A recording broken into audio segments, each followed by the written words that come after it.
ఈరోజు మనం ఈ వీడియోలో నాకు దొరికిన ఈ బంగారు రాయి వెనుక జరిగిన కథ మరియు ఇది నిజంగా బంగారా కాదా అన్న విషయాల గురించి తెలుసుకుందాం. సరే మరి ఇప్పుడు మనము కథతో మొదలు పెట్టుకుందాం. ఒకరోజు సాయంత్రం వేళ నేను మా స్నేహితుడు ఇద్దరం కలిసి మా ఊరు రోడ్లో అలా నడుస్తూ వెళ్తున్నాం. అప్పుడు సూర్యాస్తమయ సమయానికి మాకు ఒక రాయి బంగారు రంగులో మెరుస్తూ కనిపించింది. ఇంకంతే, నేను మా స్నేహితుడు ఇద్దరం కలిసి ఆ రాయిని తీసుకొని వెంటనే మా ఇంటికి వచ్చేసాం. మా ఇంటికి వచ్చిన తర్వాత మా ఇంటి దగ్గర ఉన్న ఒక పెద్దాయన దగ్గరికి వెళ్ళి, పెద్దాయనా మాకు ఒక రాయి దొరికింది, అది బంగారు రంగులో ఉంది, అది నిజంగా బంగారా కాదా, ఒకసారి చూసి చెప్పవా అని అడిగాం. ఆ తర్వాత ఆ పెద్దాయన, అవునా, ఏది ఆ రాయి ఇలా ఇవ్వండి అని అడిగాడు. అప్పుడు మేము ఆ రాయిని తీసి ఆయన చేతిలో పెట్టాం. ఆ పెద్దాయన కొద్దిసేపు ఆ రాయిని క్షుణ్ణంగా చూసి, అబ్బాయ్, మీకు నిజంగానే బంగారు దొరికినట్టుందిరా అన్నాడు. ఆ పెద్దాయన చెప్పిన మాటలు విన్న తర్వాత మా ఇద్దరి సంతోషానికి హద్దులే లేవు. అయినా కూడా మా ఇద్దరి మనసుల్లో ఒక చిన్న సందేహం ఉండనే ఉండింది. ఆ పెద్దాయన నిజంగానే ఇది బంగారం అని చెప్పినా కూడా మాకు అంతో ఎంతో సందేహం ఉండనే ఉండింది. ఆ తరువాత ఆ సందేహాన్ని పూర్తిగా తొలగించుకోవాలని మాకు తెలిసిన 2-3 పద్ధతుల్లో మేము కూడా పరీక్షించడం కొనసాగాం.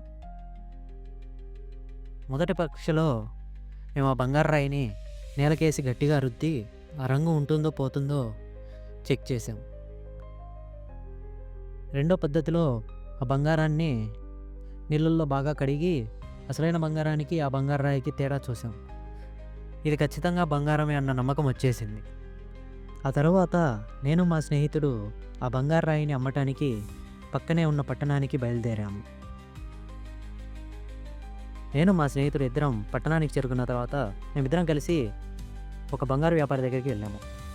ఆయన దగ్గరికి వెళ్ళి, ఓ పెద్దాయనా, మాకు ఒక బంగారు రాయి దొరికింది, ఇది ఎంత విలువ చేస్తుంది, ఒకసారి చూసి చెప్పవా అని అడిగాము. అప్పుడు ఆ పెద్దాయన ఆ బంగారు రాయిని తీసుకొని పరీక్షించడం మొదలుపెట్టాడు. పరీక్షించిన తర్వాత, ఇది బంగారం కాదు బాబు, ఇది కేవలం రాయి మాత్రమే అని తేల్చి చెప్పాడు. ఓకే, ఇప్పుడు దాకా మనం విన్న కథను బట్టి మనకు ఒక విషయం బాగా అర్థమైంది. అదేంటంటే, ఇది నిజమైన బంగారం కాదు.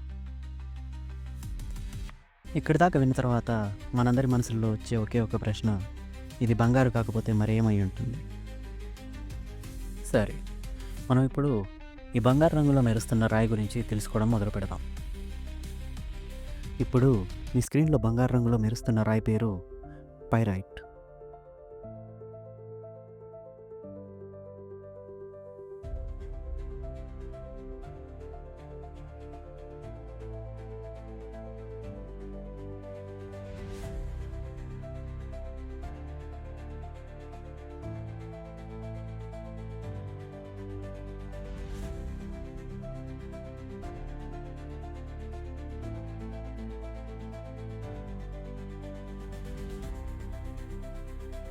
ఈ రాయి యొక్క అసలు పేరు పైరైట్. ఈ రాయి యొక్క పేరు ఒక గ్రీక్ పదం. గ్రీక్లో పైర్ అంటే ఫైర్ అని, ప్లీథోస్ అంటే రాయి అని, అలా దీనికి పైరైట్ అన్న పేరు పడింది. ఈ రాయికి ఇంకో పేరు కూడా ఉంది. అదేంటంటే ఫూల్స్ గోల్డ్. ప్రపంచవ్యాప్తంగా ఎంతోమంది ఈ రాయిని చూసి బంగారు అనుకుని మోసపోయేవారు, మాలాగే. అందుకని ఈ రాయి యొక్క పేరు ఫూల్స్ గోల్డ్ అని కూడా పడింది. సరే, మనం ఇప్పుడు ఈ రాయి ఎలా ఏర్పడుతుందన్న విషయాన్ని తెలుసుకుందాం. నిజానికి ఈ రాయి యొక్క కెమికల్ ఫామ్ వచ్చేసి FeS2. ఈ రాయి వర్షం పడినప్పుడు ఫెరస్ నీళ్ళలో కలిసి భూమిలోకి వెళ్ళినప్పుడు భూమిలో ఉన్న సల్ఫైడ్ రెండు ఆక్సిజన్ లో లెవెల్స్లో ఉన్నప్పుడు రెండు కలిసి ఫామ్ అవుతాయి. ఈ రాయి యొక్క ప్రత్యేకతల గురించి తెలుసుకోవాలంటే, ఈ రాయిని మనం ఏదైనా లోహానికి వేసి కొడితే నిప్పు రవ్వలు వస్తాయి. అందుకే దీన్ని గ్రీక్లో పైరైట్ అని పిలుస్తారు. సరే, మనం ఇప్పుడు ఈ పైరైట్ స్టోన్ యొక్క ఉపయోగాల గురించి తెలుసుకుందాం. పైరైట్ రాయిని పూర్వం తుపాకుల్లో గన్ పౌడర్ను ఫైర్ చేయడానికి వాడేవారంట. ఇంకపోతే ఈ రాయి నుంచి ఇండస్ట్రీస్లో సల్ఫర్ ఎక్స్ట్రాక్షన్ కూడా చేసేవారు. ఆ తర్వాత ఈ రాయి నుంచి సల్ఫ్యూరిక్ యాసిడ్ కూడా తయారయ్యేది. ఇప్పటికీ కూడా ఇండస్ట్రీస్లో ఎక్కువగా యూజ్ చేసే యాసిడ్ సల్ఫ్యూరిక్ యాసిడ్. ఈ మధ్య కాలంలో పైరైట్ నుంచి సల్ఫర్ ఎక్స్ట్రాక్ట్ చేయడం తగ్గిపోయింది. ఎందుకంటే ఇప్పుడు సల్ఫర్ అనేది పెట్రోలియం నుంచి తీస్తున్నారు. అందుకని పైరైట్ దాని యొక్క ప్రాముఖ్యతను కోల్పోయింది. సో మాకు బంగారం అయితే దొరకలేదు, కానీ బంగారంలో కనిపించే ఈ రాయి గురించి మొత్తం తెలుసుకున్నాం.